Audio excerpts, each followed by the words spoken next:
Hi hello ഇന്ന് വന്നിട്ട് വീണ്ടും ഒരു day in my life video ആട്ടോ. അപ്പോൾ ഞാൻ ഏതായാലും പറഞ്ഞല്ലോ കഴിഞ്ഞ വീഡിയോയിൽ എക്സാമിന് പോവുകയാണ് കോയമ്പത്തൂർ എന്ന്. അങ്ങനെ ഞാൻ വിചാരിച്ചു പോകുന്നതുകൊണ്ട് നമുക്ക് വീഡിയോ എടുക്കാമെന്ന്. ഫുൾ ഡേ വീഡിയോ എടുക്കുക. 5 ദിവസമാട്ടോ എനിക്ക് എക്സാം ഉള്ളത്. 5 ദിവസമായിട്ട് 10 എക്സാമാണ് എനിക്ക് എഴുതാനുള്ളത്. First ഇയറും second ഇയറും എഴുതാണ്ടായിരുന്നു. അങ്ങനെ ഒരു എക്സാം ഞാൻ എഴുതിയില്ല. കോയമ്പത്തൂരാണല്ലോ ഒക്കെ വിചാരിച്ച് അങ്ങനെ പോയില്ല. പിന്നെ എന്തായാലും വിചാരിച്ച് പോയി.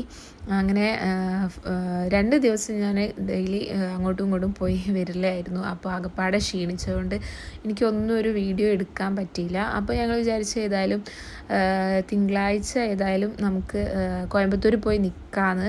അങ്ങനെയാകുമ്പോൾ അധികം ട്രാവലിംഗ് പ്രോബ്ലം ഒന്നും വരില്ലല്ലോ. അതുകൊണ്ട് അങ്ങനെ ചെയ്ത് പിന്നെ 5 ദിവസം നിൽക്കാഞ്ഞത് വെച്ചാൽ മോനെ വിചാരിച്ചിട്ടാണ്. മോൻ ഒറ്റയ്ക്ക് ഏട്ടന് ഹാൻഡിൽ ചെയ്യാൻ കഴിയൂല. അതുകൊണ്ട് ഞങ്ങൾ പോയി നിന്നില്ല. അപ്പോൾ ഏതായാലും 2 ദിവസമൊക്കെ ആണെങ്കിൽ എങ്ങനെയെങ്കിലും അഡ്ജസ്റ്റ് ചെയ്യാമല്ലോ വിചാരിച്ചിട്ടാണ് മൺഡേ മോർണിംഗ് ഞങ്ങൾ കോയമ്പത്തൂർക്ക് എക്സാം എഴുതാൻ പോയി. അങ്ങനെ എക്സാം എഴുതാൻ പോയപ്പോൾ ഏട്ടൻ്റെ 2 ഫ്രണ്ട്സിനെയും കൂട്ടിയിട്ടുണ്ടായിരുന്നു കേട്ടോ. അങ്ങനെ ഞങ്ങൾ ഇവിടുന്ന് സാധാരണ മാതിരി 3 മണിക്ക് എണീറ്റ് പൊലച്ചേക്ക് 3 മണിക്ക് എണീറ്റിട്ട് 8:30 ആയപ്പോൾ നമ്മൾ കോയമ്പത്തൂർ എത്തിട്ടോ. അങ്ങനെ ഞാൻ 9:30 ആകുമ്പോഴാണ് എക്സാം തുടങ്ങുക. 9:30 തുടങ്ങിയിട്ട് 1 മണിക്ക് എക്സാം കഴിയും. പിന്നെ അത് കഴിഞ്ഞിട്ട് വീണ്ടും 1:30 പിന്നെയും എക്സാം സ്റ്റാർട്ട് ചെയ്യും. അത് 5 മണിക്കാണ് കഴിയുക. അപ്പോൾ അതിൻ്റെ വീഡിയോ കാര്യങ്ങളൊന്നും എനിക്ക് എടുക്കാൻ പറ്റിയില്ല. അത് കഴിഞ്ഞ് ഞങ്ങൾ അത് ഞാൻ അടുത്ത വീഡിയോയിൽ കാണിക്കാം. ഇത് എക്സാം 5 മണിക്ക് കഴിഞ്ഞിട്ട് ഞങ്ങൾ പിന്നെ ഏതായാലും വെറുതെ നിൽക്കുകയാണല്ലോ വിചാരിച്ച് പഠിക്കലൊന്നുമില്ല. അതുകൊണ്ട് ഞങ്ങൾ 5 മണിക്ക് ഏതായാലും അവിടെ കോയമ്പത്തൂർ ഒന്ന് ചുറ്റിക്കറങ്ങാൻ വിചാരിച്ചു. അപ്പോൾ ഞങ്ങൾ ആദ്യമായിട്ട് പോകുന്നത് ഇവിടെ നമ്മുടെ ആദിയോഗി സ്റ്റാച്യു ഇല്ലേ അവിടേക്കാണ് കേട്ടോ.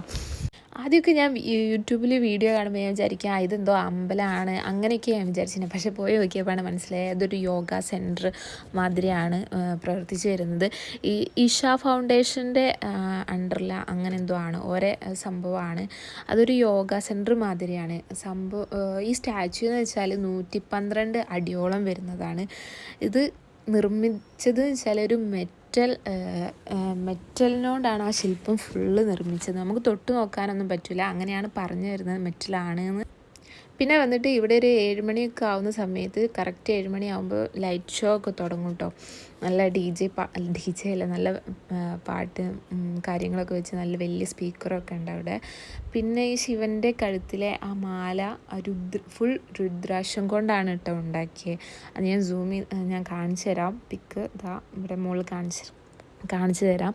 പിന്നെ ഇവിടെ എന്തൊക്കെയോ പൂജയും കാര്യങ്ങളൊക്കെ നടക്കുന്നുണ്ടായിരുന്നു കേട്ടോ. ഇതിൻ്റെ അടിയിലായിട്ട് ഇവിടേക്കൊക്കെ എന്തൊക്കെയോ യോഗേൻ്റെ കുറേ എന്തൊക്കെയോ സംഭവങ്ങൾ പൂജയും കാര്യങ്ങളും അങ്ങനെ എന്തൊക്കെയാണ്. ഞങ്ങൾ പോയ സമയത്തേക്ക് ഈ ലൈറ്റ് ഷോ ഒക്കെ കഴിഞ്ഞു പോയിരുന്നു. പിന്നെ അയുനൊക്കെ ഭയങ്കര ഇഷ്ടമായി. ഫുൾ കളിയിലായിരുന്നു. അവിടെ ഭയങ്കര കാറ്റാണ് കേട്ടോ. നല്ല എന്താ പറയുക രാവിലെയൊക്കെ പോയാൽ നല്ല വ്യൂ ആണ്.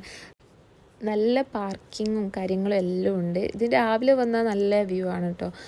ഇവിടെ കുറേ കാളകളെ മേയ്ക്കുന്നതും കാളയ്ക്ക് പുല്ല് കൊടുക്കുന്ന സംഭവം അങ്ങനെ എന്തൊക്കെയോ കുറേ ഉണ്ട്.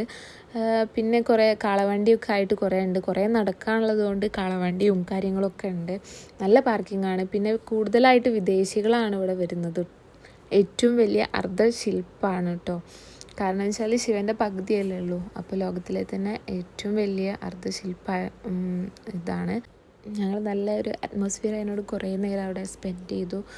നല്ലൊരു ക്ലൈമറ്റും കാര്യങ്ങളും. ഞങ്ങൾ പോയ സമയത്ത് അങ്ങനെ മഴയൊന്നും ഇല്ലാത്തതുകൊണ്ട് കുറച്ച് നേരം ഞങ്ങൾ അവിടെ നിന്നു. അത് കഴിഞ്ഞ് ഞങ്ങൾ രാത്രി ഫുഡ് കഴിക്കാൻ കയറി. ഹോട്ടലിൻ്റെ പേര് എനിക്ക് ഓർമ്മയില്ല. അത്യാവശ്യം കുഴപ്പമില്ലാത്ത നല്ല ഫുഡായിരുന്നു. ബീഫ് ബിരിയാണിയും അൽഫാം പീസുമാണ് ഞങ്ങൾ വാങ്ങിയത് ബട്ടർ. അപ്പോൾ ഇന്നത്തെ വീഡിയോ ഇത്രയേ ഉള്ളൂ. ബാക്കി അടുത്ത വീഡിയോയിൽ കാണാം. അപ്പോൾ ഈ വീഡിയോ ഇഷ്ടമായതിനെ സബ്സ്ക്രൈബ് ചെയ്യും.